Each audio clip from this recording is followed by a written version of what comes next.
Son las 7:30 de la tarde, una hora menos en las Islas Canarias. Bienvenidos a la redacción abierta aquí en El Toro Televisión, donde ya estamos dispuestos para contaros lo que hay que saber del mundo este revuelto que nos rodea, opinar sobre ello, enmarcarlo para que se puedan digerir mejor las noticias y a partir de ahí pues sacar las conclusiones que cada uno de ustedes quiera. Nosotros tenemos audiencia inteligente y por lo tanto no los adoctrinamos ni les dirigimos a pensar tal o cual cosa. Les exponemos lo que honradamente pensamos que deben saber para tomar sus propias decisiones y luego a partir de ahí es la libertad la que ordena el proceso. El nuestro haciendo los programas y el suyo tomando de cada uno de ellos lo que les apetezca, lo que les sugiera interés o lo que les parezca adecuado y oportuno incorporar a esa panoplia de ideas que supone nuestro pensamiento político, el de cada uno de nosotros. Bueno, hoy hablaremos de la guerra. Naturalmente hay que hablar de la guerra. Hoy se ha sabido, por ejemplo, que en los 2 primeros días de guerra, los Estados Unidos, las tropas de Donald Trump, se gastaron en munición, balística, drones, en fin, lo que ustedes quieran, 5.600 millones de dólares. En 2 días, 5.600 millones de dólares. Bueno, los iraníes también se llevan gastado lo suyo, porque han enviado de todo y a todas horas a un montón de países, tan lejanos algunos como Azerbaiyán o como Turquía, 2 impactos de 2 misiles balísticos en Turquía, o el Líbano. Pues lo mismo digo. La guerra durará mucho, la guerra durará poco. Bueno, pues ahí hay diferentes opiniones. La que presuntamente está mejor informada es el propio Donald Trump, que ayer decía que la guerra será corta. Bueno, sus razones tendrá. Pero bueno, pues como tampoco es el tío más confiable del mundo, porque a veces opina para producir cosas, como la bajada del precio del petróleo y del gas, que cayó ayer, tras decir eso Donald Trump, pues $40 de volatilidad en horas, como no se recordaba nunca, pues hay quien no se lo cree. Es verdad que el régimen iraní parece aparentemente muy duro, dice que serán ellos los que digan cuando acabe la guerra, dice que ellos están dispuestos a acabar esa guerra atacando a todos los países que consideran cómplices de Estados Unidos y de Israel, sobre todo de Israel. Bueno, entonces, mientras no sepamos algo más concreto de qué capacidad militar industrial tiene Irán de verdad, ahí, si en Hamás había túneles, en Irán hay no túneles, líneas subterráneas de metro, de comunicación, no de metro, entiéndase, de túneles subterráneos, donde almacenan todo tipo de armamento destinado pues, a los enemigos de Irán. Incluso hay aviones que están bajo tierra con túneles de acceso a ese. Kilómetros y kilómetros y kilómetros de eso.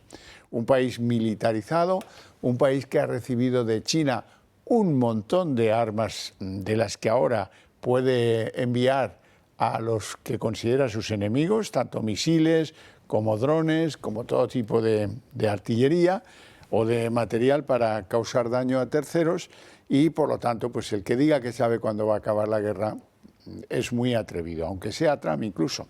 Bueno, estaba yo esta tarde inmerso en una disquisición entre yo y mí mismo. Los dos estábamos discutiendo. Oye, pero ¿cómo puede ser que España esté cerrando centrales nucleares? Ya saben que algunos españoles estamos completamente en contra de que se cierren las centrales nucleares, nos parecen un elemento de estabilidad, las hemos pagado, las tenemos, su durabilidad se puede extender, pero el gobierno, no, bueno, por razones de empecinamiento ideológico no le da la gana, se lo han pedido los propietarios, se lo ha pedido dirigentes regionales, incluso del Partido Socialista, como es el caso de Emiliano García Paje, pero el gobierno no dice esta boca es mía. Y va pasando el tiempo hasta que llegue el final, el calendario y se cierre, por ejemplo, Almaraz, que es la primera en caer según el calendario. Sin embargo, para que vean ustedes lo paradójico de la posición española, nosotros cerramos las nucleares, pero estamos vendiendo uranio. Ese uranio que no nos dejan buscar, el que ya habíamos buscado en otros tiempos, la reserva estratégica de uranio, se está vendiendo uranio, como el que ha tomado la firme decisión de cerrar las centrales nucleares que funcionan con uranio enriquecido. Si lo estamos vendiendo, será evidentemente que vamos a ejecutar el programa de cierre de las nucleares. Nos guste más o nos guste menos, vaya a favor o en contra de lo que está pasando en el mundo. En el mundo, hasta Japón, donde hubo un accidente hace exactamente 15 años en Fukuyama, están replanteándose centrales nucleares más pequeñas, más seguras, de otra manera, más modernas, lo que ustedes quieran, pero están replanteándose, incluso en lugares donde ha habido accidentes nucleares, la vuelta al uso de la energía nuclear. Ya no digo en otros países, por ejemplo, hay una central que no está demasiado lejos de Londres y no es demasiado vieja, la han abierto hace unos pocos años. Hay otra en la verde Finlandia, los árboles, Papá Noel, todo eso, central nuclear a unos 30 de Helsinki. Bueno, pues el mundo está cambiando.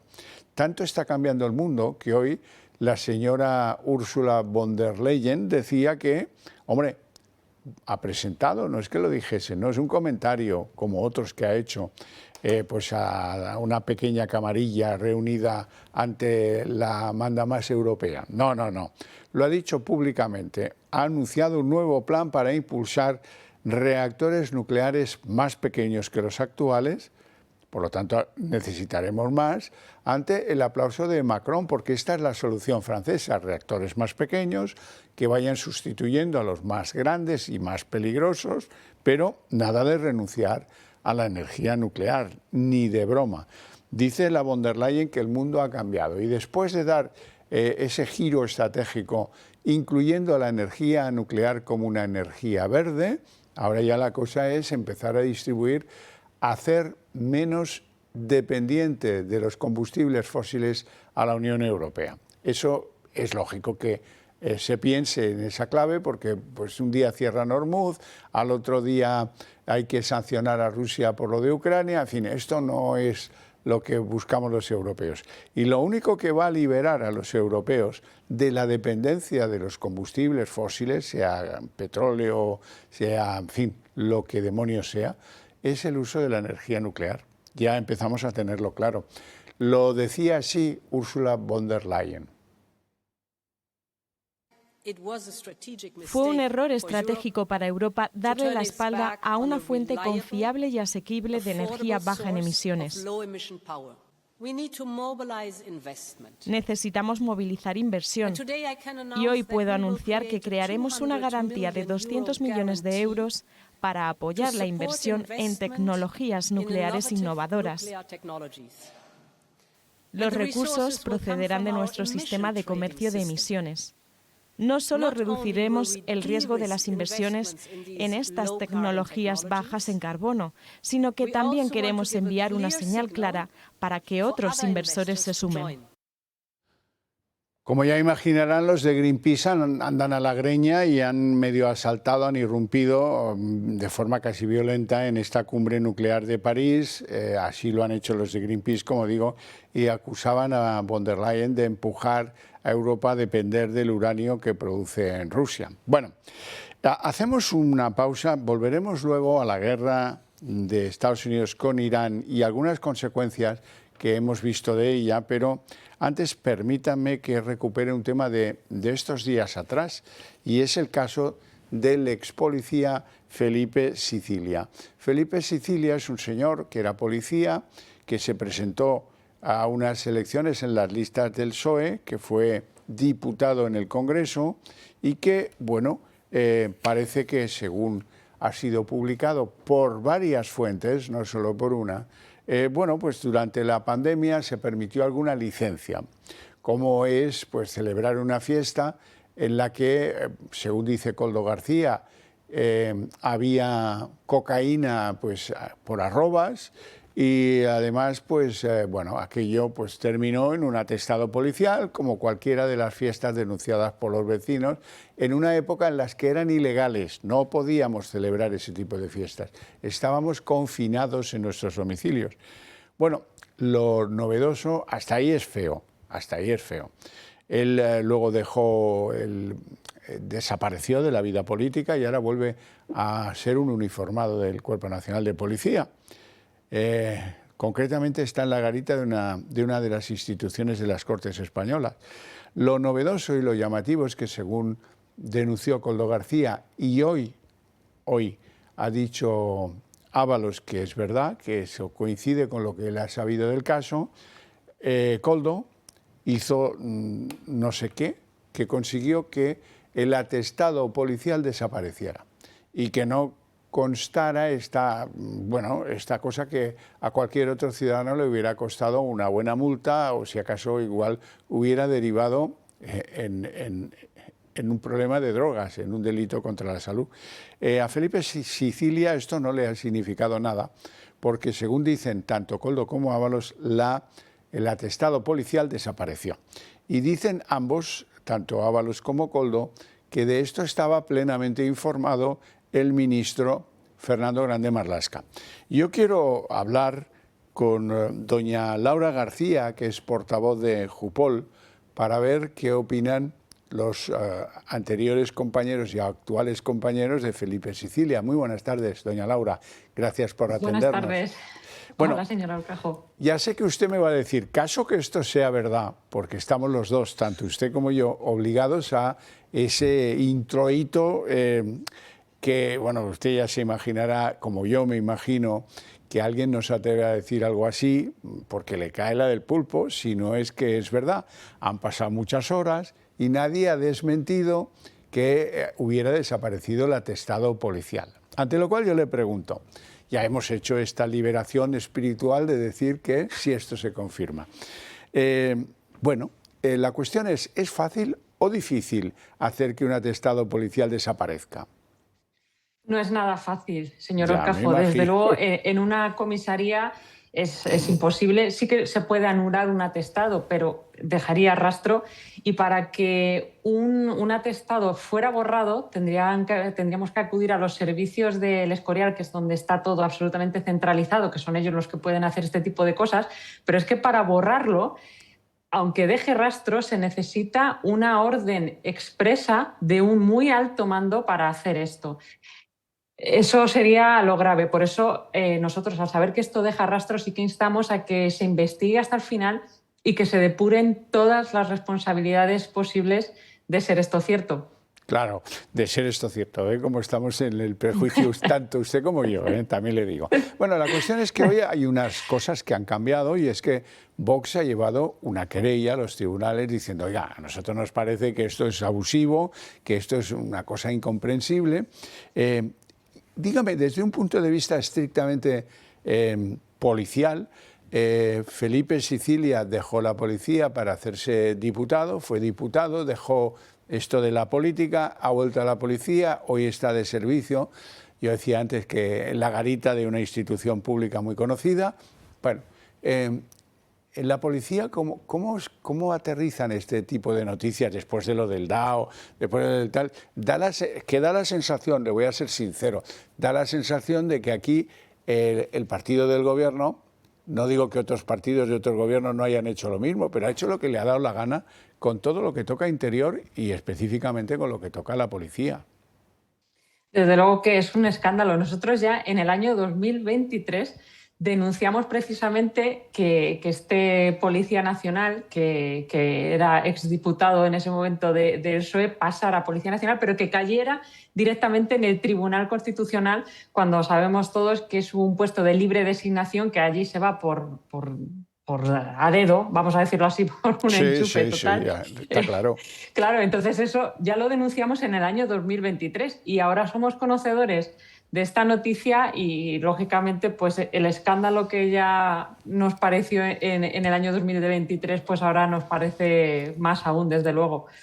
Doña Laura, dígame, a un ciudadano normal, a mí por ejemplo, si hubiera organizado una fiesta de estas del carácter de la que parece o que algunos atribuyen a Felipe Sicilia, dicen que cocaína por arrobas y con ruidos y demás, que me imagino que la policía cuando actúa y va a ese lugar donde se celebra la fiesta lo hace previa denuncia de algunos vecinos que dicen, bueno, aquí qué está pasando, ¿no?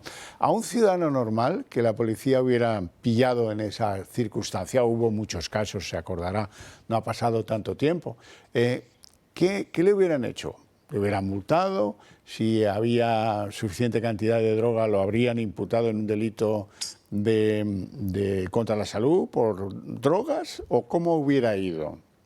Desde luego que sí que hubiera habido sanciones dependiendo del momento de la pandemia en el que hubiera sucedido, si era el confinamiento total o no, pero desde luego que con esas parece ser que ingentes cantidades de cocaína, desde luego que ahí se hubieran producido detenciones sin lugar a dudas, sin lugar a dudas. Bueno, me queda bastante claro, habrá que esperar y ver. Me da la sensación de que los sindicatos de la policía también están por el interés de lavar ese lado oscuro que pudiera algún ciudadano tener por las prácticas de un entonces ex policía, Felipe Sicilia. Déjeme que le haga una pregunta a propósito del DAO. Hoy he leído que se ha jubilado y que tiene 2 medallas pensionadas, lo que le va a permitir ganar un poquito más de lo que le correspondía por su jubilación ordinaria, motivos de edad y demás. La pregunta es, si en los juzgados acaban condenándole por los presuntos abusos sexuales denunciados por 2 mujeres, no por una, por 2 ya, ¿perdería esas medallas pensionadas que alguien muy generosamente le dio? Y le añado a la pregunta, un policía cuando tiene una medalla pensionada de las características de las 2 que tiene el DAO, ¿qué tiene que haber hecho? Pues él tiene 2 medallas rojas en concreto, que nosotros al día siguiente de conocer estos hechos, que de ser cierto son extremadamente graves, para que se le retiren, ¿no? Para que se vaya sin ningún privilegio, porque es un 20% más de ese sueldo. El DAO ahora mismo se ha jubilado prácticamente con casi 4.500 euros. Y bueno, por las medallas rojas, pues por desgracia muchos compañeros tienen que jugarse la vida, muchos manchar el uniforme de sangre para conseguirlas. Y es que la legislación que hay no está bien hecha porque nadie viene a cambiarla. Toda la legislación que hay de las concesiones de medallas son de la época franquista y todo el que pasa por aquí, de una manera o de otra, las utiliza. Llama la atención, ¿no?, que sea el señor Marlaska el que utilice esa ley franquista para condecorar a estos comisarios que son afines a él. Para unas cosas parece que es malo y para otras es bueno, ¿no? Entonces, esa hipocresía también la venimos denunciando nosotros.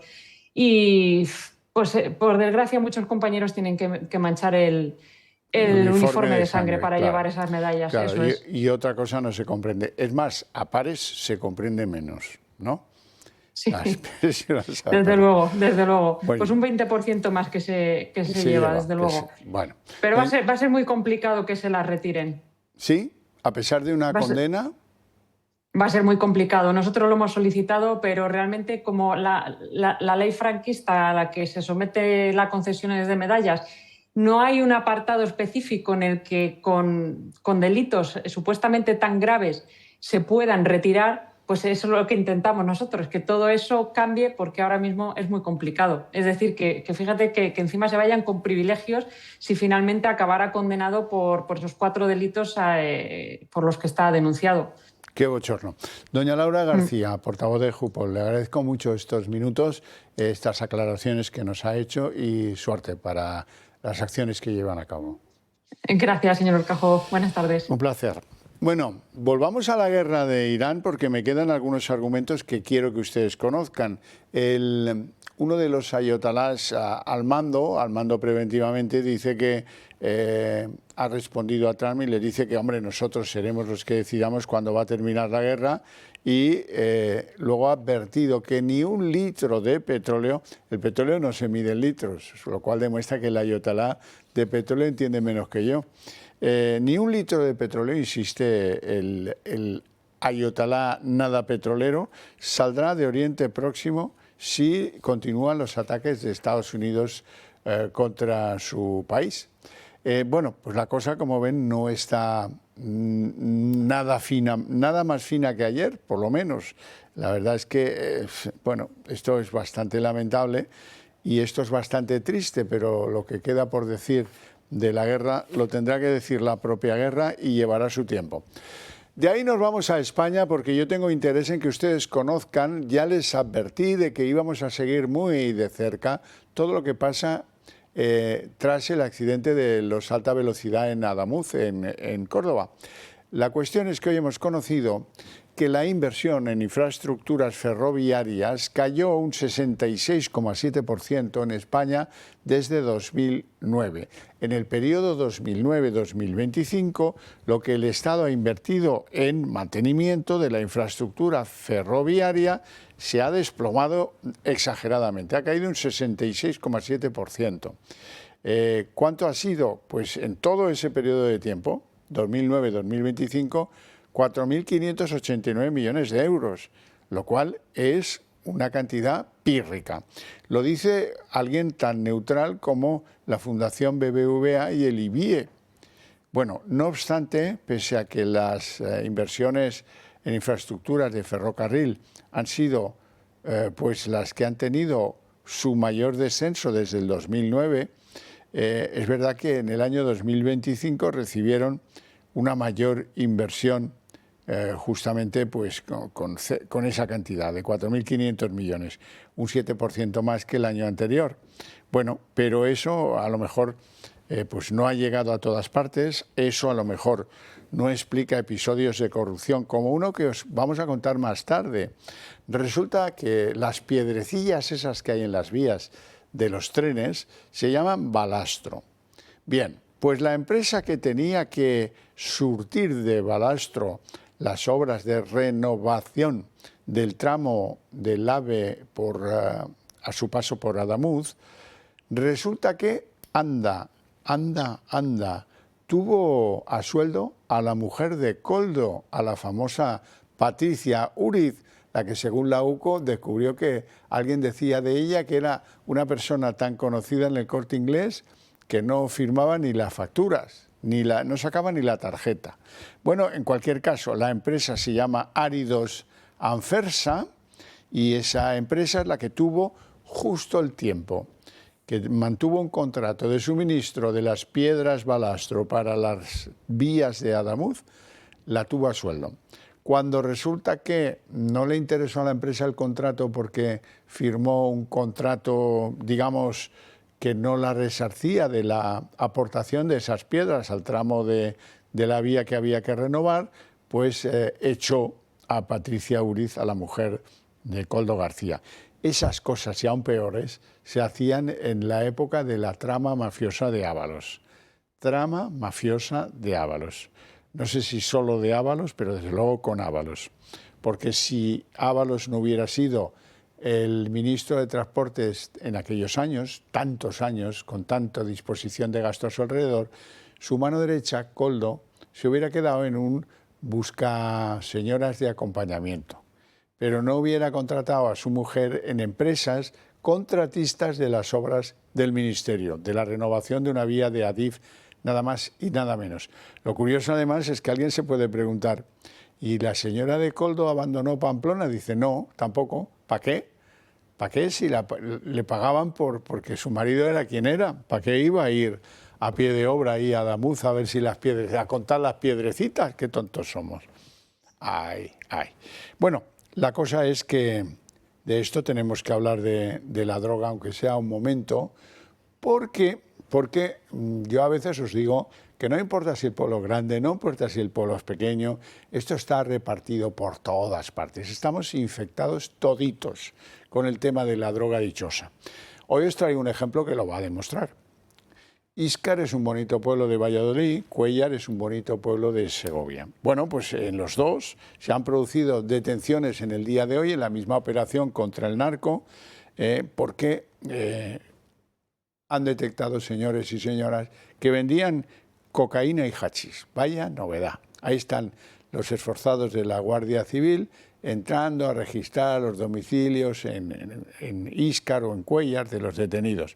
Por cierto, me llama mucho la atención, voy a ser bondadoso y caritativo por el cariño que le tengo a la Guardia Civil, pero alguien ha escrito en sus notas de esta operación, brillante sin duda, que los narcos son de nacionalidad extranjera. Yo me pregunto como Pujol, ¿pero qué coño es la nacionalidad extranjera? ¿Serán de nacionalidad marroquí o como mucho argelina? ¿Pero qué hace que un guardia civil, que sabe perfectamente que eso de extranjera no es una nacionalidad, busque un eufemismo para no tener que decir, a lo mejor es el mando, el que no, Paco, mira, Carmona, no pongas que eran marroquíes porque nos harás quedar mal, etcétera. Pon que eran de nacionalidad extranjera. Bravo, brillante. Hombre, ahora sí que hemos hecho una nota para los medios de comunicación interesante y útil. Resulta que los detenidos eran de nacionalidad extranjera. Bien, bueno, pues nada, oiga, cuando salgamos colectivamente de la estupidez que nos está produciendo daños ya cerebrales importantes, pues ya nos lo volveremos a plantear. Pero a ver si esto no puede estar escrito con la eficiencia que caracteriza a la Guardia Civil. ¿De nacionalidad cuál? ¿Marroquí? Pues marroquí. ¿Ecuatoriano? Pues ecuatoriana. Si a nosotros nos da igual, pero no empecemos a hacer trampas con las cosas. La gente tiene derecho a conocer la verdad. Se llama transparencia. Sí, Marlaska. Transparencia. No escurrir el bulto e irnos por la tangente, que de eso tú eres muy listo y sabes mucho, pero eso te va a valer en el futuro, espero que cada vez menos.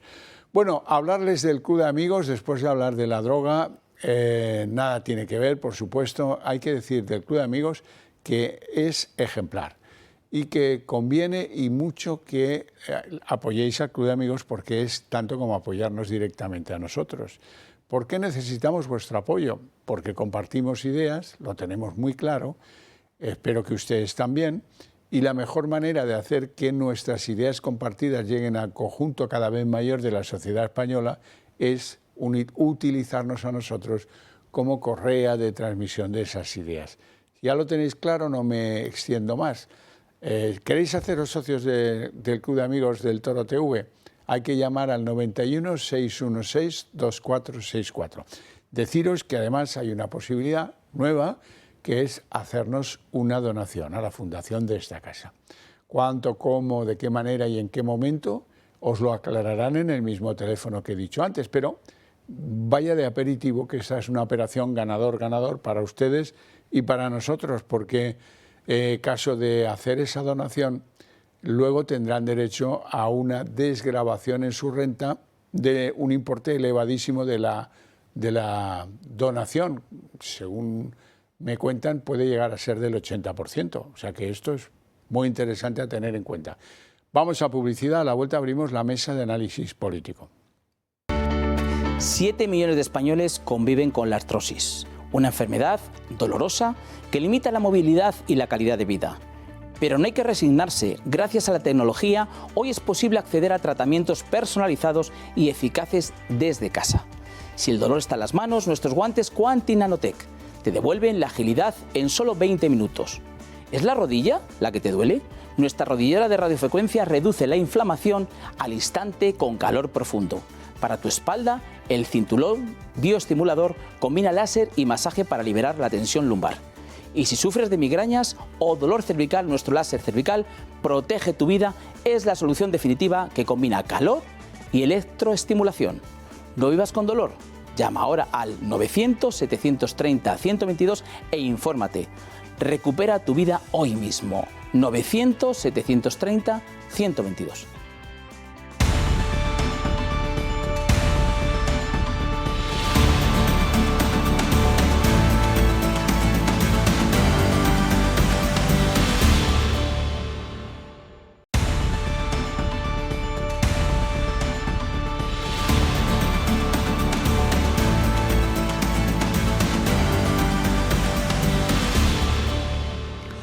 Las 8:02 jóvenes minutos, momento en el que abrimos la mesa de análisis político. Lo primero será presentarles a nuestros invitados en el día de hoy. Don Ángel Alonso, muy buenas tardes. Muy buenas tardes. Ya mejora el clima, me dicen, ¿no? Yo como vivo aquí metido en la cueva, no hace ni frío ni calor, pero bueno. Bueno, ya sabe que aunque venga mal tiempo, poniéndole buena cara.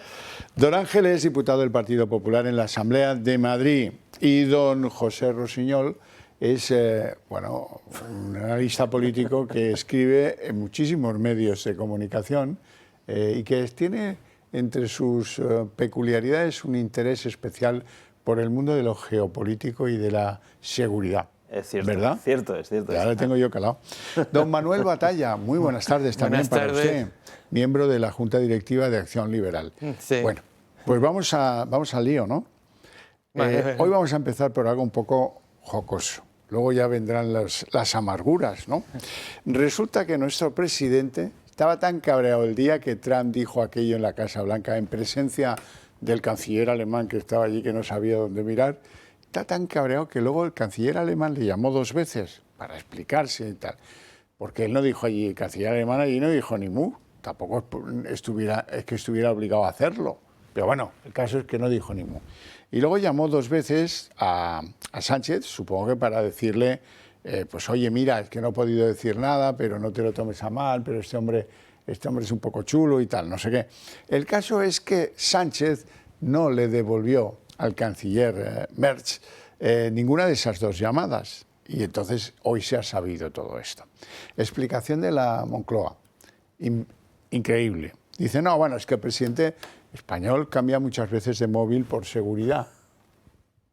Ya. Vale. Entonces, claro, los periodistas, que cada vez nos vamos acostumbrando más a que nos jueguen sucios, le han preguntado, pero vamos a ver, oiga, Álvarez, oiga, pero vamos a ver, ¿han hablado luego Merz y Pedro Sánchez? Dicen, no, tampoco. Pues entonces será la demostración de que no quiso cogerle el teléfono y que el otro ha dicho, sí, pues allá te las compongas, ¿no? Yo no salgo de mi asombro porque la verdad es que me parece tan infantil hacer las cosas de este modo. Pudiendo, pues te pones al teléfono y le dices, hombre, Merz, podrías habernos defendido un poco, lo que tengas que decirle. No. Este se cree que es el emperador Trajano, o por ahí, ¿no? Bueno, ¿qué os parece? ¿Algún comentario o pasamos de...? Es que poco comentario se puede hacer ya, a este respecto. Tienes razón. Te doy la razón. Continúo entonces. Sánchez va a ir al Congreso, pero cuando a él le dé la gana, cuando lleve la guerra un mes, si es que no se para antes, que es a lo que él juega. Después de las elecciones de Castilla y León, bueno, son este domingo, podía ir al Congreso el lunes. No, el 25 de marzo, ya si acaso, cuando se les haya acabado los misiles a los ayatolás, ya si acaso él va y explica lo que le dé la gana. Le roen el tobillo. Los del PP, por ejemplo, le dicen que, oiga, que está usted poniendo en riesgo la vida de militares españoles que están en despliegue en el Líbano, en Turquía, donde sea, en varios lugares, ¿verdad? Y los populares dicen que el buque más avanzado de la Armada está en una zona de conflicto sin autorización y eso no es ni medio normal. Por cierto, Chipre no es de la OTAN y, por lo tanto, pues... ahí tenemos una contradicción, que es que este se cree que gobierna España como si fuera un presidente de estos de República Centroamericana. Y lo peor viene ahora. Úrsula, que pasaba por ser la protectora oficial de Pedro Sánchez, que le trataba con un mimo, con un cariño extraordinario, lo recordarán, ¿verdad?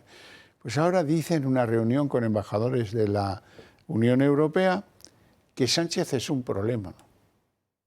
Y no solo eso, que lo compara con Víktor Orbán, con el primer ministro de Hungría, con el que la Unión Europea ha mantenido guerras durante años y las mantiene todavía. Vamos a verlo. Sánchez se ha convertido en un problema para Ursula von der Leyen. Así lo confirman al periódico El Mundo 2 fuentes parlamentarias. Aseguran que la presidenta de la Comisión Europea cuenta que cuando llega al Congreso Europeo, con propuestas y medidas, en muchas ocasiones se tiene que enfrentar a 2 problemas: Pedro Sánchez y el primer ministro de Hungría, Víktor Orbán. Según ha contado en varias ocasiones a su círculo más cercano, ambos rechazan sus propuestas en busca de su beneficio electoral y que todo el mundo se ha dado cuenta. Esta noticia coincide con el anuncio de Sánchez de que comparecerá en el Congreso el 25 de marzo. Habrá que esperar más de 2 semanas para que el presidente del gobierno explique la posición de España sobre Irán y las medidas contra la guerra. Y por qué, pese a proclamar el no a la guerra, el país ha enviado el mejor buque de la Armada a Chipre tras los ataques de Irán. Además, Sánchez ha ordenado a Bolaños que haga una ronda de contactos con todos los grupos parlamentarios, incluido Vox. No vamos a formar parte de su campaña de propaganda para tapar todos los escándalos que tiene. Que no cuente con el Partido Popular. En paralelo, el silencio de Friedrich Merz cuando Trump amenazó a España que corte todas las relaciones comerciales con España. No gustó nada a Sánchez, que ignoró las 2 llamadas que le hizo posteriormente el canciller alemán, según la información que publica el medio internacional llamado Político. Este medio asegura que un portavoz de Sánchez les explicó que las llamadas no fueron contestadas porque Merz marcó un número del presidente que ya no está disponible, porque Pedro Sánchez cambia de número periódicamente por seguridad. Don Ángel. Pues bueno, la verdad es que no podemos esperar nada de esa comparecencia, o por lo menos nada bueno. Lo primero, porque si algo ha caracterizado a Pedro Sánchez es el desprecio permanente que tiene hacia el Parlamento. El Parlamento le molesta en su forma de gobernar y, sobre todo, pues desde que va desde derrota en derrota cada cuestión que lleva allí. Por lo tanto, no va a servir para dar explicaciones. Ya debería haber sometido a consideración del Parlamento el envío de una fragata. Es lo que tradicionalmente se hace en política exterior y en política de defensa. Tampoco va a someter a consideración la prohibición de usar las bases de Rota y Morón a los Estados Unidos, un error estratégico que lo vamos a pagar con uno de nuestros principales socios comerciales, y sobre todo no va a valer para lo que ya debería estar haciendo, que es poner encima de la mesa medidas que ayuden a paliar los efectos que esta intervención en Irán va a tener sobre las ya mermadas economías domésticas de los españoles. Capacidades adquisitivas que ya están lesionadas por la política económica y sobre todo por la política fiscal de Pedro Sánchez. Dado que hemos batido todos los récords de recaudación como consecuencia de esas 100 subidas de impuestos que ha hecho Sánchez, de la asfixia fiscal a la que somete ciudadanos o empresas, pues tenemos margen para que ahora podría estar reduciendo el IVA del gas, el IVA de la luz, el IVA de los combustibles, y que eso permita a las familias españolas sortear las consecuencias que va a tener esta intervención de la forma más holgada posible. Eso es lo que debería estar haciendo. Y eso es, desde luego, lo que no va a hacer el día que comparezca al Congreso. Está muy claro. Sus medidas efectistas y su propia propaganda. Manuel. Vamos a ver, yo me sorprende que un presidente que dice no a la guerra, que dice tampoco, vamos a decir, que recupera ese casi eslogan de OTAN no bases fuera que había hace unos años, en los años 80 concretamente, ahora de repente manda a la fragata Cristóbal Colón a Chipre, también no sé si va a mandar a esa misma o a otra a escoltar al Charles de Gaulle con... No, eso parece que no. Bueno, pero bueno, ya veremos. Tenemos allí también, pues estamos enviando tropas, se está siguiendo utilizando las bases de Rota para el envío de aviones cisterna que puedan repostar allí. Pues oye, mira, también todo eso, pues sí, que debía de pasar por el Parlamento, sí. Posición coherente, pues mira, no digas no a la guerra y no digas que no vas a dejar usar las bases, porque eso te está enfrentando. Y quiero decir una cosa interesante. Hace un poco ha salido un senador muy cercano a Trump ahora lo vemos, que ha dicho que habría que estudiar ya la posibilidad de quitarlo de Rota y Morón para y a lo mejor ubicarlo en otras zonas, que eso también es un peligro, porque es bueno también tener estabilidad de país, y aquí sí que también tendría que pasar por el Parlamento qué papel España tiene que jugar en la OTAN y en qué medida vamos a participar en guerras, que esta guerra pues va a acabar bastante pronto también. Vamos a escuchar a ese senador republicano muy afín a Donald Trump, que dice que, hombre, oiga, vamos a ver, si tenemos unas bases que pagamos y no las podemos utilizar cuando a nosotros nos conviene, lo que deberíamos estar pensando es cambiar el lugar en el que tenemos puestas las bases. Bastante lógico, no se escandalicen. El hombre se llama Lindsey Graham. A mis amigos de España, habéis perdido el camino, ya no quiero hacer negocios con vosotros, quiero nuestras bases fuera de España. deben estar en un país que nos deje usarlas. Pues ¿cuántos habrá en Estados Unidos que piensen así? Pero el tema es que ha dicho que no se utilicen, pero se utilizan. Ha dicho que no va a la guerra, pero envía a la fragata. O sea, dice una cosa y hace otra. Al final, la credibilidad de nuestro país está quedando más por los suelos todavía. Tenemos a Ursula von der Leyen, que parece que se ha caído de un caballo y se ha iluminado ahora con el realismo político, que también es una cosa para analizar lo que está ocurriendo en Europa. Tenemos una estructura que se llama OTAN, que nadie sabe cuál es el sentido de la OTAN. Si ya no lo tuvo al final de la Guerra Fría, ahora tiene mucho menos sentido porque el mundo ha cambiado. Yo creo que, sinceramente, yo creo que el mundo nunca ha cambiado. O sea, yo creo que se ha corrido una cortina y se ha visto la realidad. De hecho, no sé si habéis escuchado al primer ministro canadiense que dijo un discurso brutalmente realista. Señores, dejemos de contarnos mentiras porque nunca ha sido así. Porque el orden internacional, las normas internacionales eran, hasta que había excepciones, que siempre excepciones de los poderosos, que es lo que siempre ha pasado desde que el mundo es mundo. Y ahora Trump ha venido, que es un hombre como es, a correr la cortina. Señores, se acabó la película. Bueno, ¿y qué nos afecta esto? Económicamente, por supuesto, pero geopolíticamente es mucho más complejo porque nos puede dañar de forma mucho más intensa y profunda. El tema de las bases de Morón y de Rota, hay que recordar que hay 6 destructores americanos allá que son una de las piezas fundamentales del sistema antimisiles norteamericano. Ahora bien, Rota y Morón son geográficamente es una situación muy estratégica y es difícilmente cambiarla. Primero por la situación geográfica y segundo por la cantidad de activos que tiene allí Estados Unidos, que trasladarlo no es como hacer una mudanza de una casa. Ahora bien, como esto se alarga en el tiempo, alguien se pensará, ¿y si miramos un poquito más al sur de España, ahora tenemos un aliado más confiable que nosotros? Y ahí ya le hemos complicado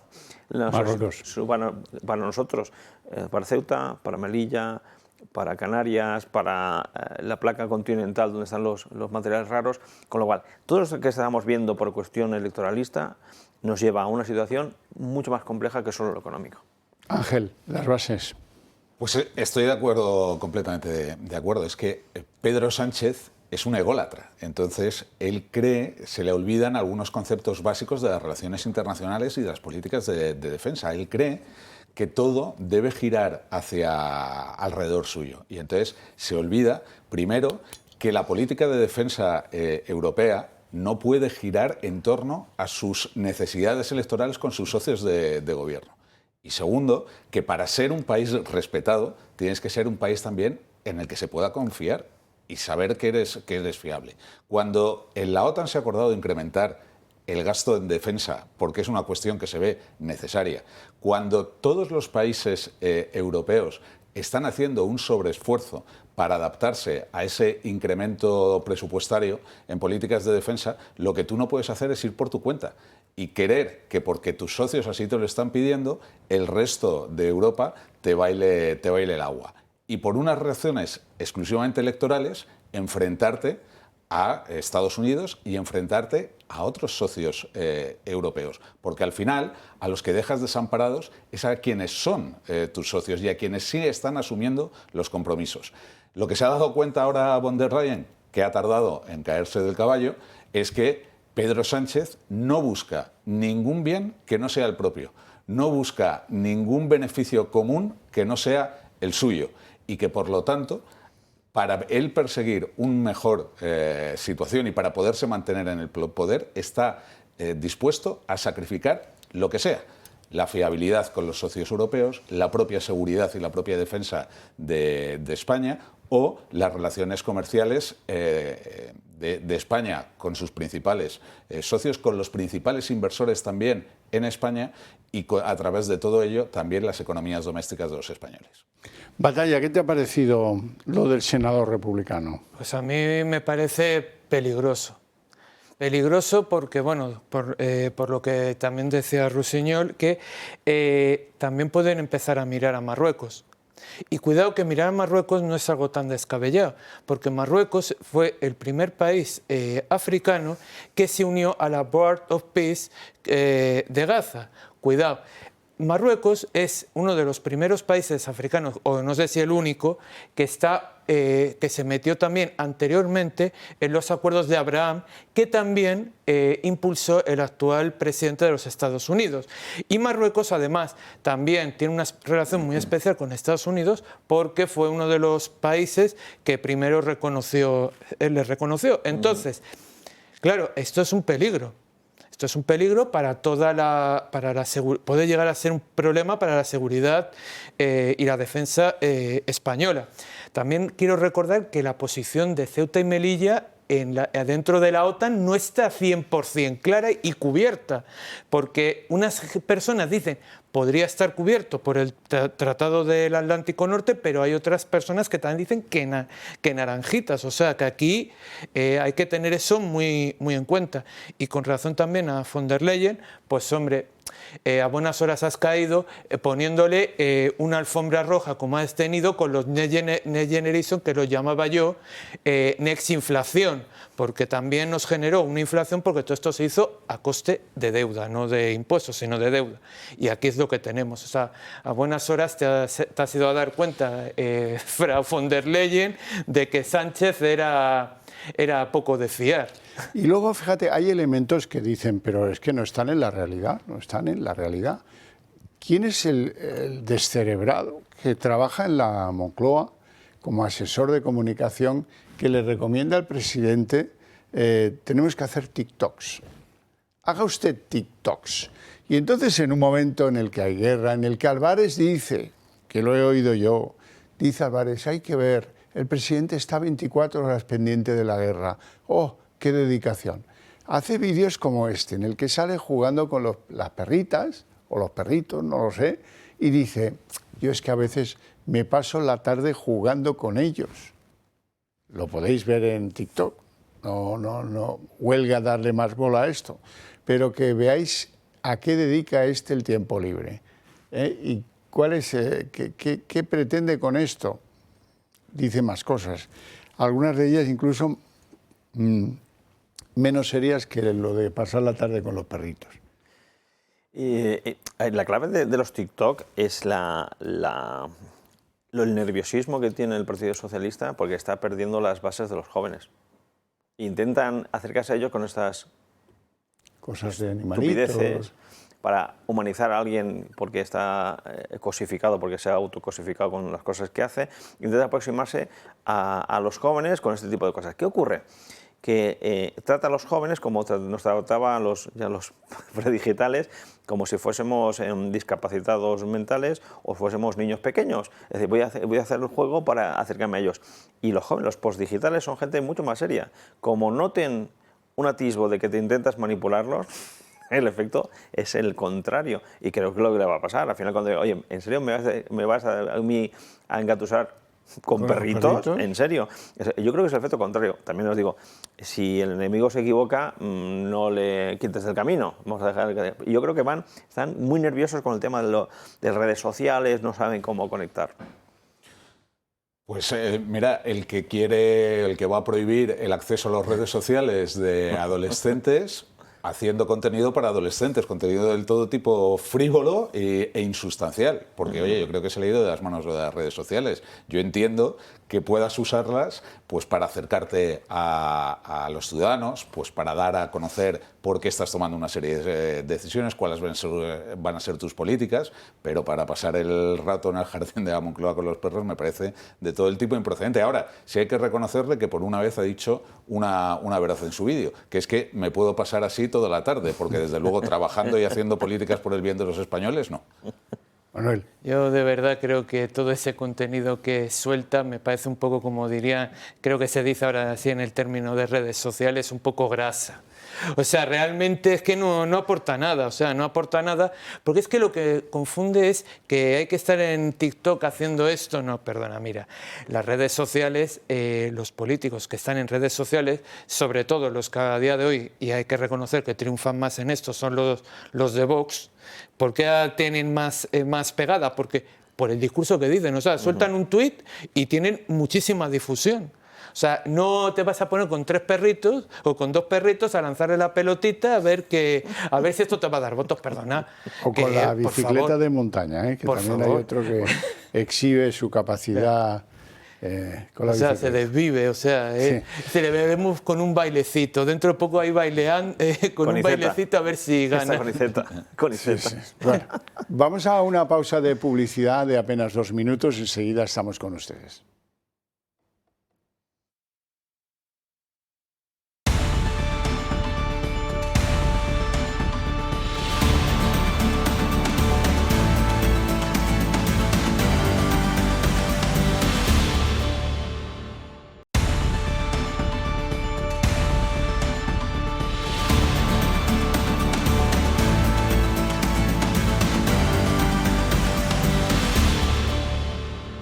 Bueno, miren, hasta ahora la Comisión Europea ha sido un asunto, Europa en su conjunto ha sido un asunto que han sabido gobernar a medias, a pachas, juntos o sin grandes líos, la familia socialista y la familia del Grupo Popular Europeo.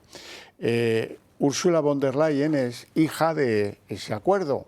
Consiguió ser presidenta gracias a ese acuerdo, ella forma parte del Grupo Popular Europeo. Bueno, la cosa es que con un grupo de embajadores con los que tuvo a bien sincerarse, dice que ahí donde dijo que Sánchez es un problema, pues dijo otras cosas y dijo, por ejemplo, una que a algunos les ha parecido tremenda, a mí no me lo parece, pero en cualquier caso les ha parecido, lo que ha dicho von der Leyen. ¿Qué dijo?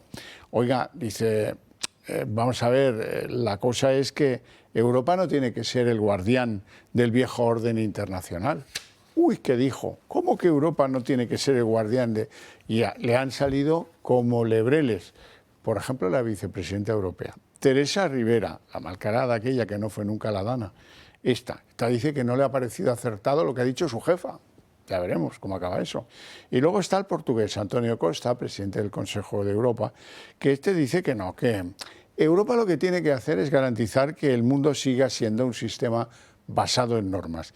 Y el uno y lo otro, resulta que la guerra ha empezado a romper lo que fue una balsa en calma de gobierno de la Unión Europea.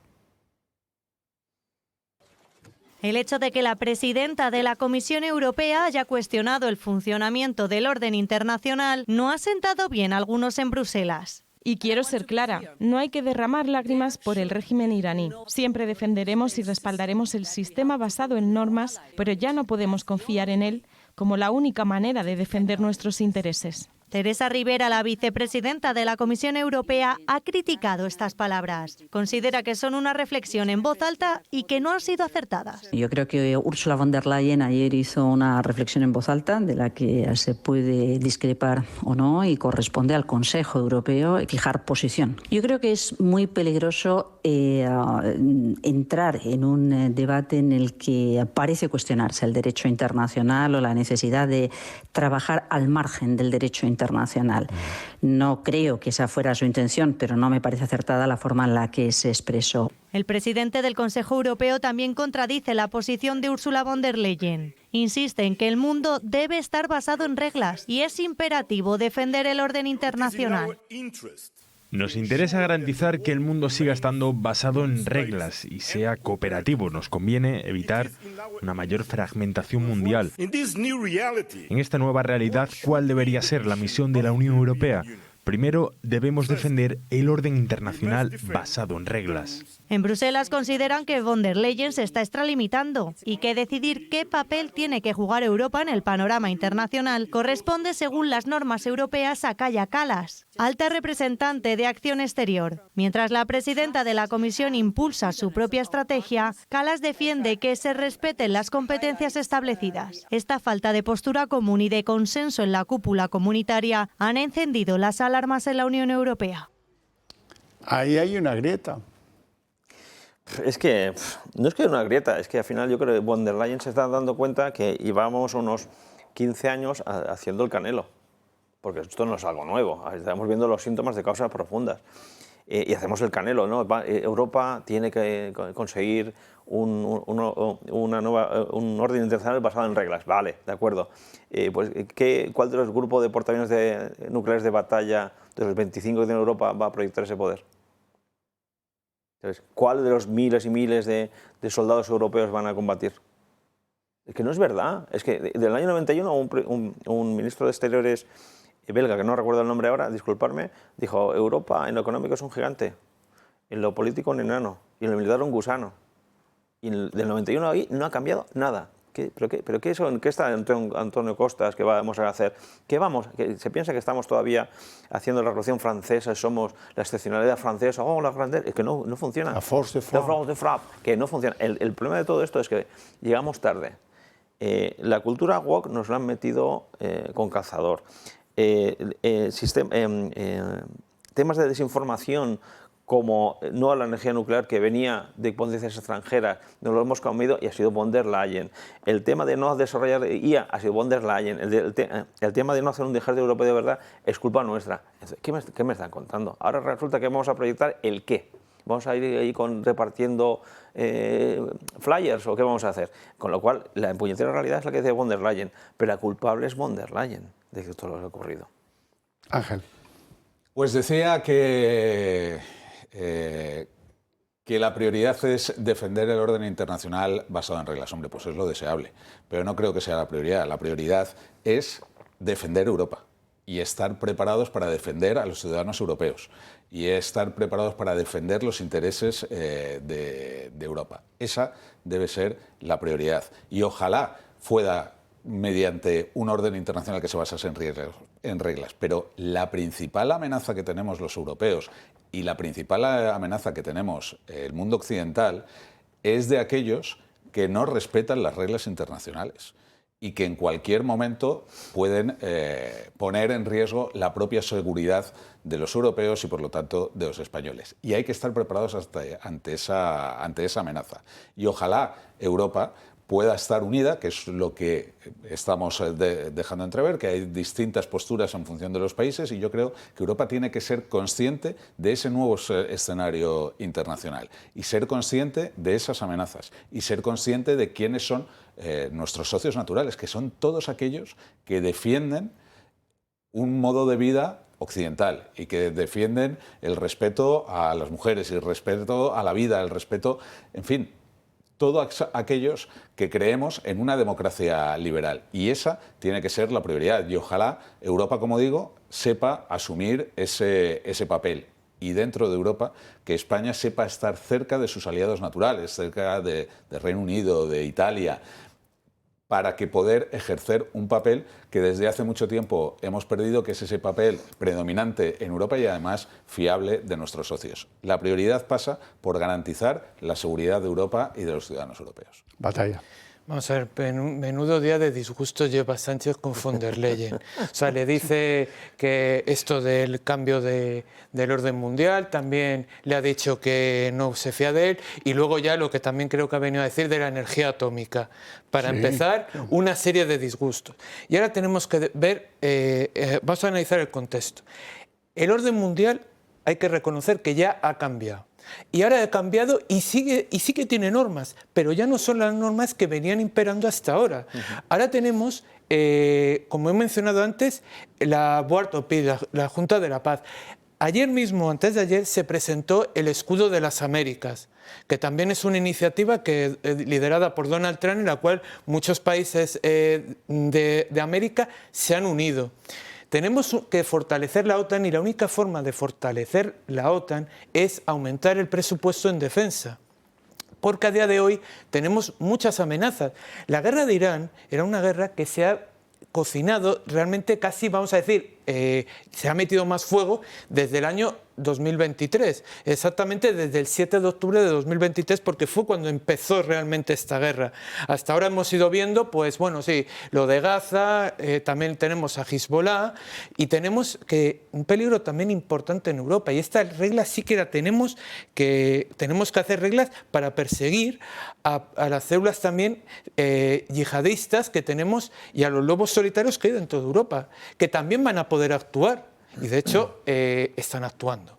O sea que tenemos que el cambio del orden mundial tiene que ser a decir, oye, mira, ya está bien, ya no vale la agenda woke y ahora toca la agenda de, como dice Donald Trump, que en esto podemos estar de acuerdo, que es la paz mediante la fuerza, que es lo que realmente defiende. O sea, si no hay una fuerza, el orden internacional lo podemos tirar por el váter si no está esa fuerza. Si tenemos esta fuerza, ya te garantizo que con lo que hemos visto en Irán, pocos se van a atrever a atacar a Occidente si han visto lo que les puede caer encima. Es la única forma. Lo siento, es una cosa muy bestia, pero es la realidad.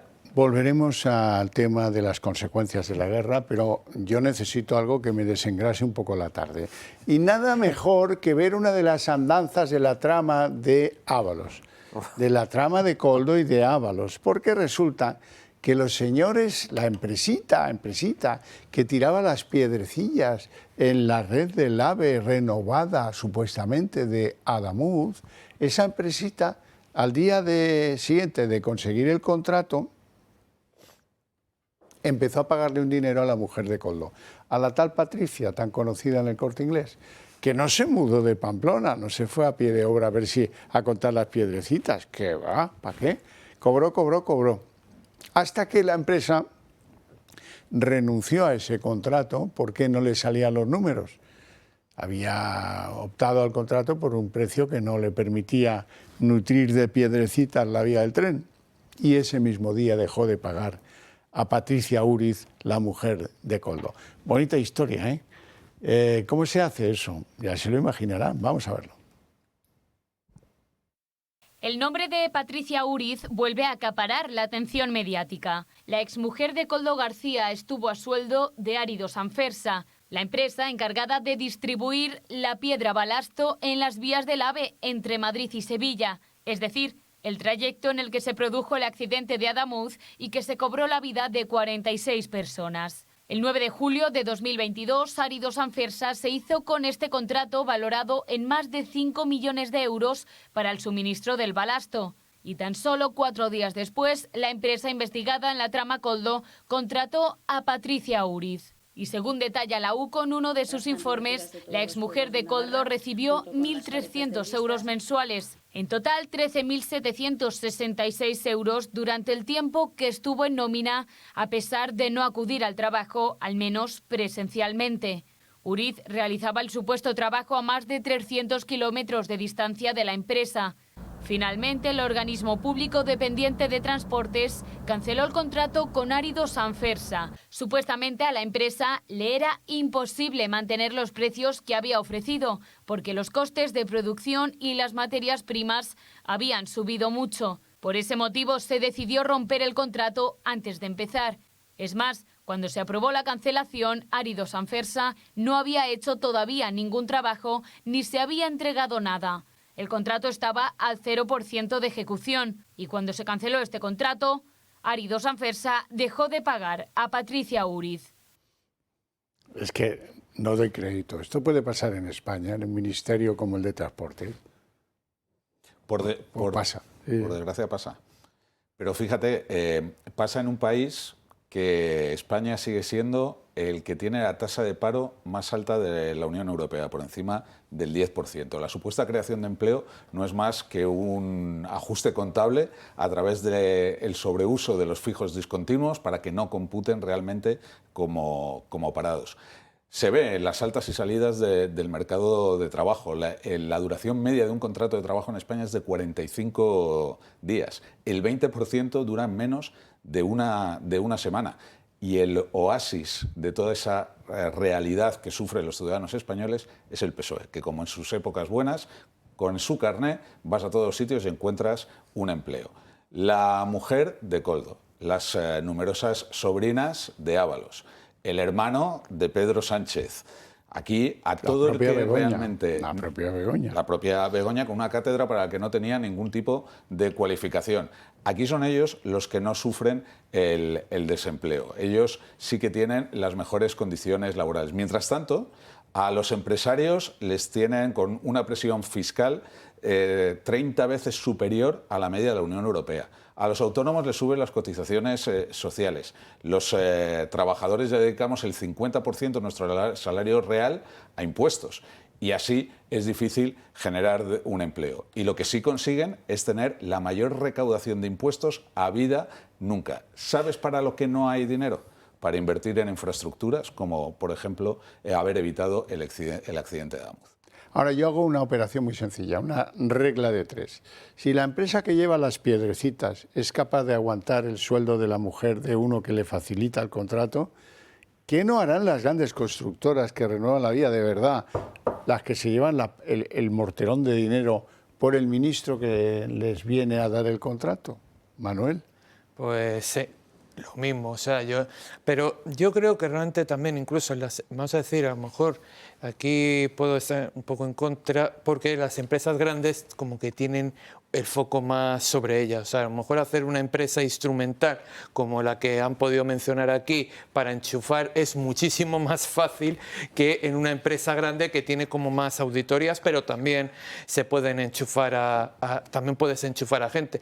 Lo que es esto es un caso muy, muy sospechoso, porque claro, resulta que la propia empresa, yo creo que ya intuía que no iba a poder cumplir con el contrato y de repente enchufan a la mujer esta de Koldo, al cabo de un tiempo se dan cuenta que no pueden cumplir y, ale, se acabó el contrato con la administración pública y se acabó el otro contrato. O sea, la verdad da una impresión un poquito rara el tema. O sea, que tú te crees que las empresas grandes son menos corruptas que las chicas. Quizás a lo mejor...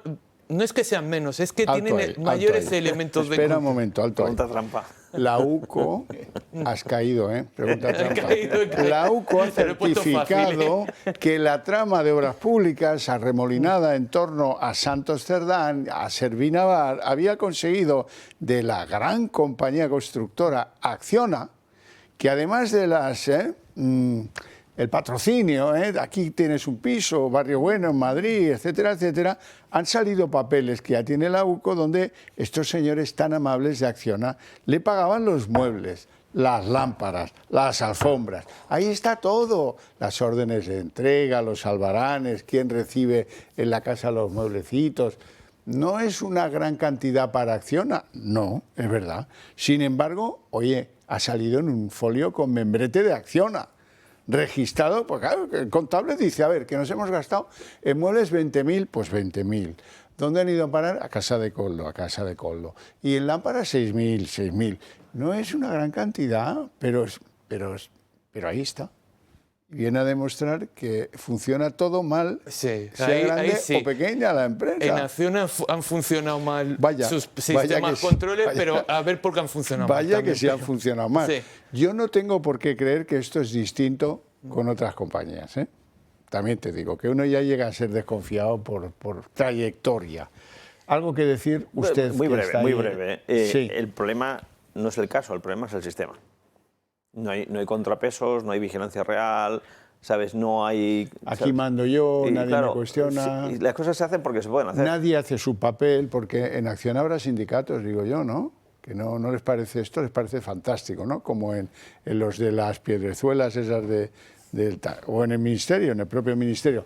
Bueno, no se crea usted que se va a ir de rositas, porque ahora le cae la pregunta trampa a usted.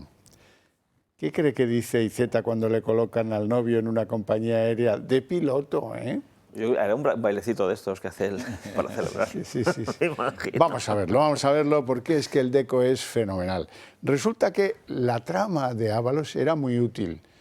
Resolvía cualquier problema. Que tienes un novio piloto como IZ y se queda en el paro, pues tú llamas a Koldo, a Ábalos y ellos te lo arreglan. ¿Y dónde lo colocan? Al pollo piloto, pues lo colocan en una compañía aérea, naturalmente, que también fue rescatada con dinero público, porque si no me haces no sé qué, yo no te hago no sé cuántos. Esto funciona así. Todas las tramas mafiosas funcionan igual. Y luego lo tierno de verdad es el contenido del mensaje. Hoy empieza el resto de mi vida. Esta cursilería solo se le puede ocurrir a IZ. Es propia de IZ. Es muy propia. Muy romántico en todos los aspectos. Sí. Hoy empieza el resto de mi vida. No sé si se lo llevaba muy lejos. No sabemos. El novio piloto. No sabemos cuál es su trayecto, ¿no? Bueno, parece broma, pero es así.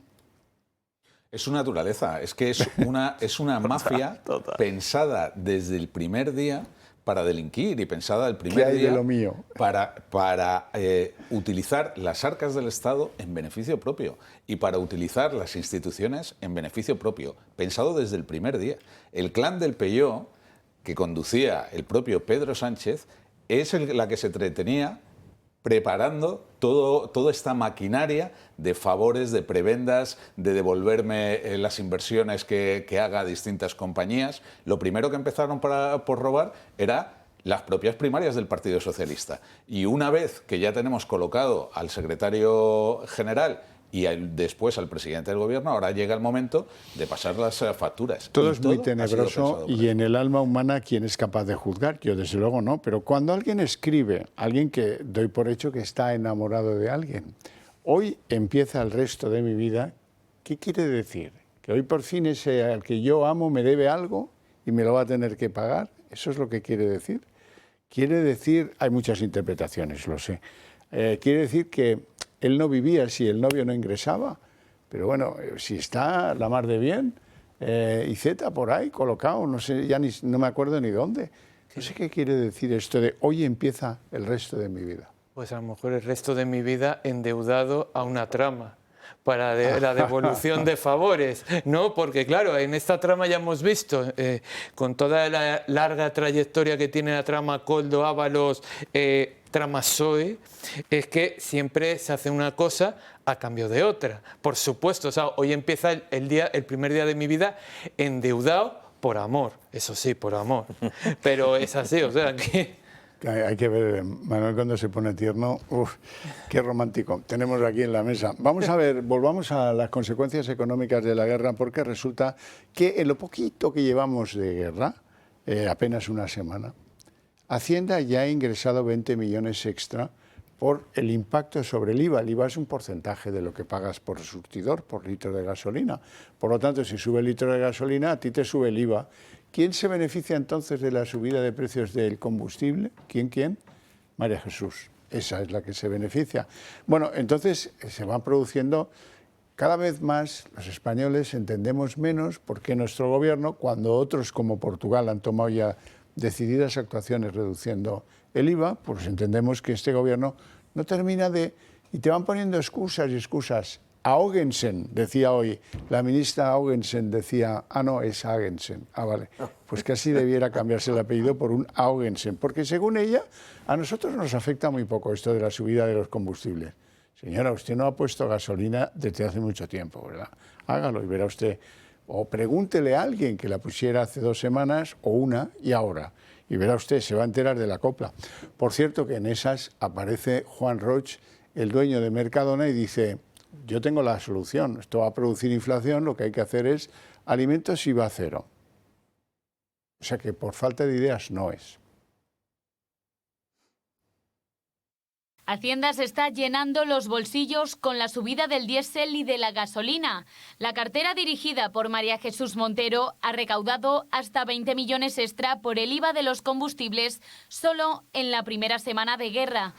Y es que cuando sube el precio de la gasolina o el diésel, también sube automáticamente el IVA que se paga por ellos. La gasolina 95 ha pasado de 1,45 a 1,66 euros, mientras que la gasolina 98 se encuentra a 1,851 euros.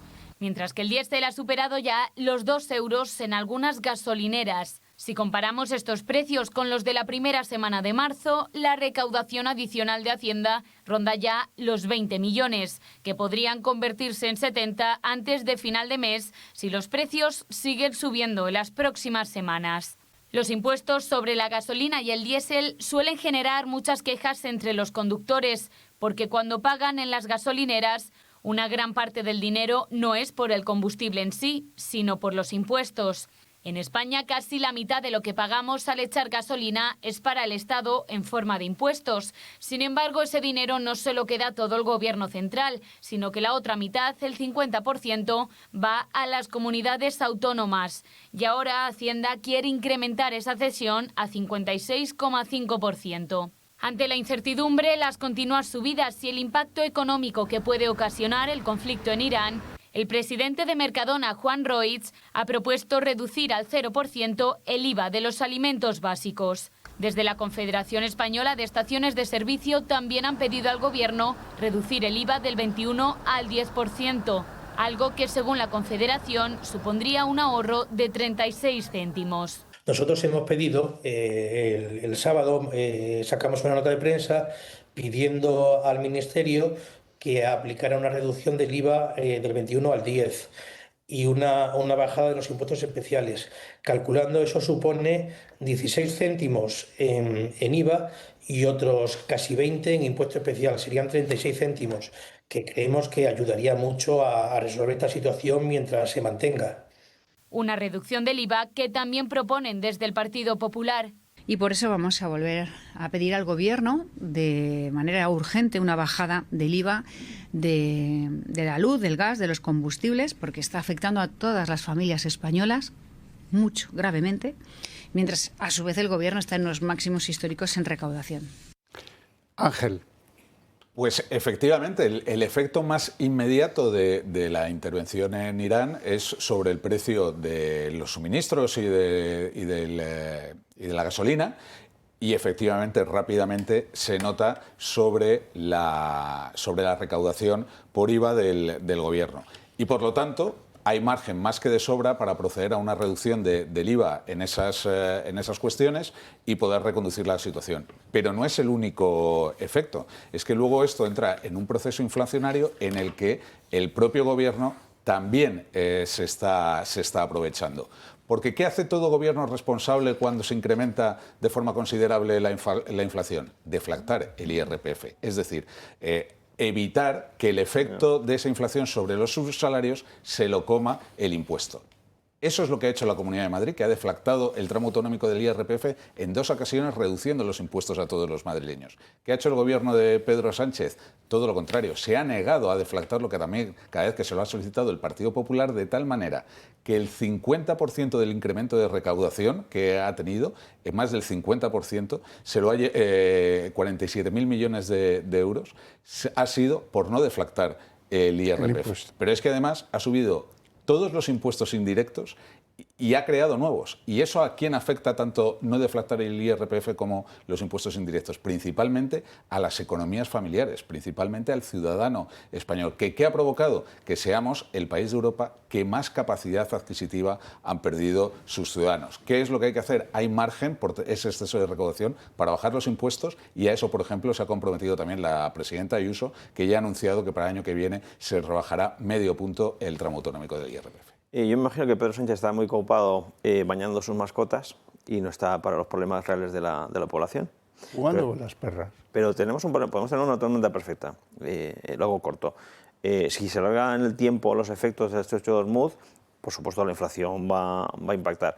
Pero hay que mirar otro vector. ¿A quién le estamos comprando principalmente el petróleo? A Estados Unidos. ¿Y qué ha dicho Trump? La tormenta perfecta puede ser muy compleja para nuestra economía. No sé si alguien se ha planteado esto. Pues yo, mira, me sumo a lo que habéis dicho de bajadas de impuestos, porque realmente es que esto, el beneficiario es el gobierno. Pero claro, ¿cómo va a bajar el gobierno los impuestos si no está bajando los gastos y encima los está disparando? Que también genera ese aumento de gastos, un aumento de la inflación por el endeudamiento de impresión monetaria. O sea, esto es una situación complicada y, por tanto, sí, estaría muy bien deflactar el IRPF, bajar el IVA, bajar los impuestos especiales, aunque eso antes sea de manera coyuntural, un poquito, de manera coyuntural, y ya está. Bueno, no tenemos tiempo para más, así es que lo vamos a dejar aquí, no sin antes agradecer a mis invitados su presencia en el programa y sobre todo sus opiniones, y a ustedes su interés y su paciencia. Pero para ustedes hay premio. A la vuelta de publicidad, el día en 30 minutos.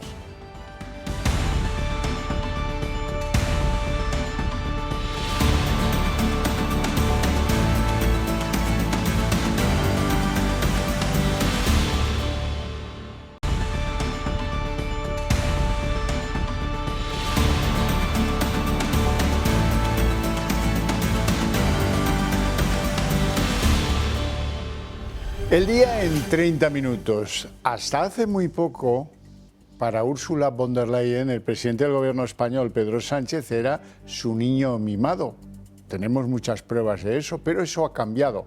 Resulta que en una reunión con embajadores, la presidenta de la Comisión Europea les confiesa que Sánchez es un problema, y aún peor, dice que es un problema y lo compara con el problema que desde hace ya bastantes años es para Europa Viktor Orbán, el líder húngaro. Así es que el futuro de esa relación con Ursula da la sensación de que está muy averiado. Y ya tenemos fecha para la comparecencia de Pedro Sánchez en el Congreso para explicar la posición de nuestro país en esa guerra de Irán. Será el 25 de marzo, un mes después del inicio de esa guerra, y será una comparecencia en la que Sánchez no va a pedir autorización de los diputados para enviar esa fragata a Chipre. Sobre las ayudas económicas, esas que demandan tanto los empresarios afectados por el aumento de la energía, no sabemos nada. El presidente delega en Bolaños una ronda de contactos con el resto de los grupos parlamentarios. Sánchez se ha convertido en un problema para Ursula von der Leyen. Así lo confirman al periódico El Mundo dos fuentes parlamentarias. Aseguran que la presidenta de la Comisión Europea cuenta que cuando llega al Congreso Europeo, con propuestas y medidas, en muchas ocasiones se tiene que enfrentar a dos problemas: Pedro Sánchez y el primer ministro de Hungría, Viktor Orbán. Según ha contado en varias ocasiones a su círculo más cercano, ambos rechazan sus propuestas en busca de su beneficio electoral y que todo el mundo se ha dado cuenta. Esta noticia coincide con el anuncio de Sánchez de que comparecerá en el Congreso el 25 de marzo. Habrá que esperar más de 2 semanas para que el presidente del Gobierno explique la posición de España sobre Irán y las medidas contra la guerra. Y por qué, pese a proclamar el no a la guerra, el país ha enviado el mejor buque de la Armada a Chipre tras los ataques de Irán. Además, Sánchez ha ordenado a Bolaños que haga una ronda de contactos con todos los grupos parlamentarios, incluido Vox. No vamos a formar parte de su campaña de propaganda para tapar todos los escándalos que tiene. Que no cuente con el Partido Popular. En paralelo, el silencio de Friedrich Merz cuando Trump amenazó a España que corte todas las relaciones comerciales con España. No gustó nada a Sánchez, que ignoró las 2 llamadas que le hizo posteriormente el canciller alemán, según la información que publica el medio internacional llamado Político. Este medio asegura que un portavoz de Sánchez les explicó que las llamadas no fueron contestadas porque Merz marcó un número del presidente que ya no está disponible, porque Pedro Sánchez cambia de número periódicamente por seguridad. Ursula von der Leyen en Bruselas ha presentado hoy una nueva hoja de ruta en busca de la independencia en materia energética. Resulta que propone el desarrollo de reactores nucleares modulares y pequeños, junto con una propuesta para poner en marcha 200 millones de euros destinados a movilizar capital privado para nuevas tecnologías nucleares innovadoras. Se pretende buscar a través del modelo francés de los pequeños reactores nucleares una solución que permita el abandono casi total de lo que son los combustibles fósiles, algo que ahora estamos viendo cómo nos atenaza por el bloqueo en el estrecho de Hormuz.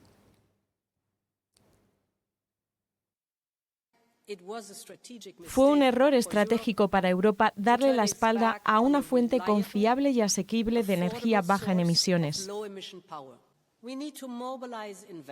Necesitamos movilizar inversión y hoy puedo anunciar que crearemos una garantía de 200 millones de euros para apoyar la inversión en tecnologías nucleares innovadoras. Los recursos procederán de nuestro sistema de comercio de emisiones. No solo reduciremos el riesgo de las inversiones en estas tecnologías bajas en carbono, sino que también queremos enviar una señal clara para que otros inversores se sumen. Y la cúpula europea se desmarca hoy de las palabras de Ursula von der Leyen sobre la guerra de Irán. La presidenta de la Comisión Europea aseguró ayer que no había que derramar ni una sola lágrima por el régimen iraní y aseguró que el orden internacional ya no sería igual al que conocíamos hasta ahora. El presidente del Consejo Europeo, Antonio Costa, defiende hoy el derecho internacional, mientras que la vicepresidenta de la Comisión, Teresa Ribera, habla de que von der Leyen se ha excedido de sus funciones. La guerra ha dividido a socialistas y populares en Europa. El hecho de que la presidenta de la Comisión Europea haya cuestionado el funcionamiento del orden internacional no ha sentado bien a algunos en Bruselas. Y quiero ser clara, no hay que derramar lágrimas por el régimen iraní. Siempre defenderemos y respaldaremos el sistema basado en normas, pero ya no podemos confiar en él como la única manera de defender nuestros intereses. Teresa Ribera, la vicepresidenta de la Comisión Europea, ha criticado estas palabras. Considera que son una reflexión en voz alta y que no han sido acertadas. Yo creo que Ursula von der Leyen ayer hizo una reflexión en voz alta de la que se puede discrepar o no y corresponde al Consejo Europeo fijar posición. Yo creo que es muy peligroso entrar en un debate en el que parece cuestionarse el derecho internacional o la necesidad de trabajar al margen del derecho internacional. No creo que esa fuera su intención, pero no me parece acertada la forma en la que se expresó. El presidente del Consejo Europeo también contradice la posición de Ursula von der Leyen. Insiste en que el mundo debe estar basado en reglas y es imperativo defender el orden internacional. Nos interesa garantizar que el mundo siga estando basado en reglas y sea cooperativo. Nos conviene evitar una mayor fragmentación mundial. En esta nueva realidad, ¿cuál debería ser la misión de la Unión Europea? Primero, debemos defender el orden internacional basado en reglas. En Bruselas consideran que von der Leyen se está extralimitando y que decidir qué papel tiene que jugar Europa en el panorama internacional corresponde, según las normas europeas, a Kaja Kallas, alta representante de Acción Exterior. Mientras la presidenta de la Comisión impulsa su propia estrategia, Kallas defiende que se respeten las competencias establecidas. Esta falta de postura común y de consenso en la cúpula comunitaria han encendido las alarmas en la Unión Europea. Emmanuel Macron ha anunciado hoy el despliegue de una flotilla internacional de buques de guerra para garantizar la seguridad en el estrecho de Hormuz. El presidente francés confirmó el envío de esa flota multinacional en coordinación con países tanto europeos como no europeos y con el objetivo de proteger el tránsito de petróleo y de mercancías en medio de esta crisis regional. España no piensa participar en ese despliegue naval para garantizar el paso de petróleo y gas por el estrecho de Hormuz. La razón la explica Sara Aguesen, la ministra española de Transición Ecológica, que dice que es que España se va a ver poco afectada por el gas y el petróleo que proviene del Pérsico, porque según ella solo el 19% de nuestro mix eléctrico se produce mediante la quema de gas natural. Nuestra exposición directa al suministro que llega a través del estrecho de Hormuz, hablamos de cantidades inferiores al 2% en materia de gas y del 5% en petróleo. Estamos dando seguimiento constante, estamos monitorizando la situación de los mercados, pero además estamos teniendo numerosas reuniones con nuestros colegas europeos y también a través de la Agencia Internacional de la Energía. Y las palabras de anoche de Trump sobre el posible fin de la guerra han provocado una fuerte caída del petróleo. Es la buena noticia de hoy. El barril se ha desplomado este martes un 12%, mientras que el gas natural lo ha hecho un 16%. Este abaratamiento no se nota de momento aquí en España. Desde el pasado 28 de febrero, cuando inició la guerra, la gasolina ha subido un 11,3% y el diésel un 22,5%. Ya hay, de hecho, gasolineras españolas donde hoy el litro de gasoil superaba los 2 euros. Esto afecta a sectores clave como la pesca, la agricultura o el transporte. Todos ellos reclaman medidas urgentes al Gobierno. En una reunión con embajadores de la Unión Europea, Ursula von der Leyen dijo que Sánchez es un problema.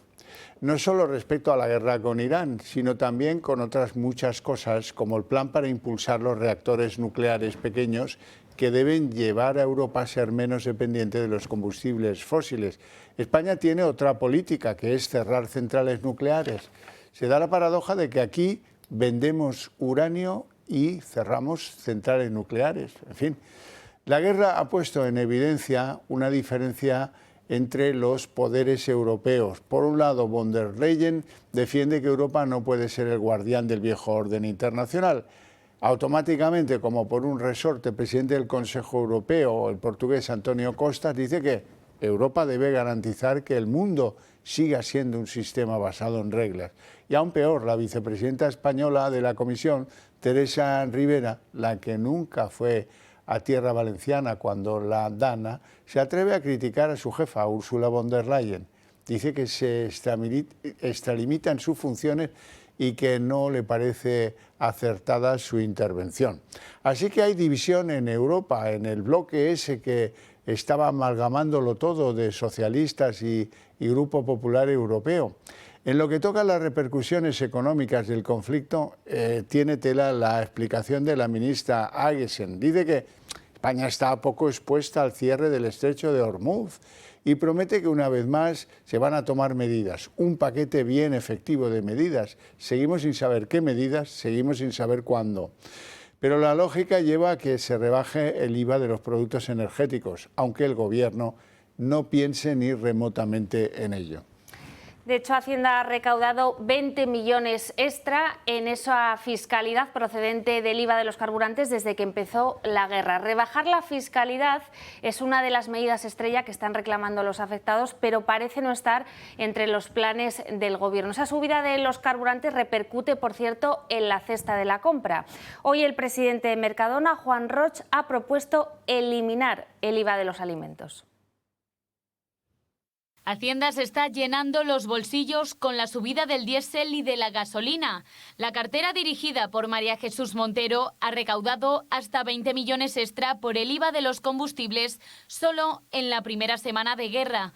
Y es que cuando sube el precio de la gasolina o el diésel, también sube automáticamente el IVA que se paga por ellos. La gasolina 95 ha pasado de 1,45 a 1,66 euros, mientras que la gasolina 98 se encuentra a 1,851 euros, mientras que el diésel ha superado ya los 2 euros en algunas gasolineras. Si comparamos estos precios con los de la primera semana de marzo, la recaudación adicional de Hacienda ronda ya los 20 millones, que podrían convertirse en 70 antes de final de mes si los precios siguen subiendo en las próximas semanas. Ante la incertidumbre, las continuas subidas y el impacto económico que puede ocasionar el conflicto en Irán, el presidente de Mercadona, Juan Roig, ha propuesto reducir al 0% el IVA de los alimentos básicos. Desde la Confederación Española de Estaciones de Servicio también han pedido al Gobierno reducir el IVA del 21 al 10%. Nosotros hemos pedido, el sábado sacamos una nota de prensa pidiendo al Ministerio que aplicara una reducción del IVA del 21 al 10 y una bajada de los impuestos especiales. Calculando eso supone 16 céntimos en IVA y otros casi 20 en impuesto especial. Serían 36 céntimos, que creemos que ayudaría mucho a resolver esta situación mientras se mantenga. Una reducción del IVA que también proponen desde el Partido Popular. Y por eso vamos a volver a pedir al Gobierno de manera urgente una bajada del IVA de la luz, del gas, de los combustibles, porque está afectando a todas las familias españolas, mucho, gravemente, mientras a su vez el Gobierno está en los máximos históricos en recaudación. Un nuevo vuelo del Ejército del Aire ha traído a España esta madrugada de Oriente Medio a 233 compatriotas. Ya son miles los españoles repatriados de la zona de conflicto. Y aunque Álvarez dice que el servicio exterior está plenamente comprometido con la protección de nuestros ciudadanos en la región, fuentes de los expatriados describen un enorme caos diplomático de las legaciones españolas en la zona. Bueno, y continúa el cruce de acusaciones entre Donald Trump y el régimen iraní. Acabamos de conocer que en las últimas horas el presidente de Estados Unidos amenaza a Irán con ataques nunca vistos si se demuestra que están colocando minas en el estrecho de Hormuz. Lo cierto es que el presidente estadounidense nos tiene acostumbrados en las últimas horas a declaraciones totalmente contradictorias. Anoche aseguró que el final de la guerra era inminente para después asegurar que estaba abierto a negociaciones con Irán. Hoy, desde el régimen de los ayatolás, insisten en que el final de ese conflicto lo decidirán ellos. La decisión de poner fin a la guerra recae en última instancia en la República Islámica de Irán, independientemente de cuando lo decidamos, incluso si la otra parte se detiene. La decisión final recae en nosotros, en Irán, porque fueron ellos quienes cometieron la agresión. La fiscal general del Estado, Teresa Peramato, ha anunciado públicamente que el Ministerio Público recurrirá en amparo al Tribunal Constitucional la sentencia que condenaba en el Tribunal Supremo al predecesor de la señora Peramato, Álvaro García Ortiz, por revelación de secretos. Según Peramato, discrepar de una resolución judicial forma parte del funcionamiento normal del sistema jurídico. Y también la fiscal general dice que los hechos por los que fue condenado su antecesor no constituyen delito. Respetamos completamente la sentencia, pero la Fiscalía sigue trabajando en la misma línea porque consideramos que la posición que ha mantenido la Fiscalía es la correcta. Se ha interpuesto un incidente de nulidad contra la sentencia que ha sido, como todos saben, desestimado. Y ahora, recientemente, me planteó la teniente fiscal su intención de interponer un recurso de amparo y, por lo tanto, yo lo que he hecho es dictar un decreto designando a la teniente fiscal del Tribunal Supremo para la interposición de ese recurso. ¿Ante el mismo tribunal, ante la misma sala? No, el recurso de amparo se interpone ante el Tribunal Constitucional. Ábalos y Koldo serán juzgados en el Tribunal Supremo el próximo 28 de abril por el caso Mascarillas. Entre las acusaciones contra ellos está la de colocar a amigas del exministro en empresas públicas. Lo cierto es que además de Jessica Rodríguez y de Claudia Montes hay nombres que hasta ahora no se conocían. Koldo García enchufó a su exmujer, a Patricia Uriz, en la empresa encargada de distribuir la piedra ojo en las vías del tren. En concreto, se trata de una empresa que trabajó en el trayecto Madrid-Sevilla, donde se produjo el accidente de Adamuz que se cobró la vida de 46 personas. Uriz cobró casi 14.000 euros durante este periodo, pese a vivir a más de 300 kilómetros de la empresa y no acudir a su puesto de trabajo. Respecto de ese accidente, el de Adamuz, hoy hemos sabido que pasaron 15 segundos desde el descarrilamiento del tren Irio hasta el choque de los dos trenes que iban en direcciones opuestas. Al mismo tiempo, dos agentes de la Guardia Civil de Palma del Río se adentraron en los vagones del tren Albia a las 21:30 horas del día del accidente de Adamuz. Estuvieron dentro de los vagones 8 horas y media y lo que vieron en ese lugar lo han documentado en imágenes a lo largo de un extenso informe de 77 folios. Como ven ustedes, en las fotos se aprecia el amasijo de hierros y la destrucción total de los vagones siniestrados. El 18 de enero del 2026 fue la fecha marcada para siempre en el calendario de la sociedad andaluza y de todos los españoles por este trágico accidente ferroviario que dejó 46 muertos y por el que aún siguen hospitalizadas 4 personas. Y a solo 10 días de que llegue la primavera, la nieve ha marcado hoy la jornada en varias ciudades y municipios de Castilla y León. Estas imágenes nos llegan desde Candelaria, en Salamanca. También en Ávila la nieve ha caído con fuerza y ha dejado un manto blanco que ha cubierto toda la ciudad. Lo cierto es que se trata de una estampa más característica, más típica de los meses de enero o de febrero que de los que estamos en este momento, en pleno mes de marzo. Marina, hoy tenemos la suerte de alegrarnos de la victoria en los Paralímpicos de Milán de Audrey Pascual. Así es, la esquiadora madrileña ha hecho que hoy vuelva a sonar allí en Milán el himno español al llevarse el segundo oro de lo que va de convocatoria. Lo cierto es que Pascual ha sido la mejor esta tarde en la combinada alpina. La joven de 21 años ya lleva 3 medallas a sus espaldas en esta competición, tras el oro en supergigante y la plata en descenso. Todavía puede darnos más alegrías porque tiene todavía 2 pruebas y es la favorita. Se lo ha dedicado hoy esta victoria a su abuelo, que asegura la llamaba la number one. Ella dice que hoy es doble number one. Bueno, hasta aquí el día en 30 minutos. Les deseamos una feliz noche a todos y les deseamos también lo mejor a los que sigan con nosotros en la señal del Toro Televisión. Y les dejamos con En Tiempos Modernos con Miguel Gutiérrez. Hasta mañana.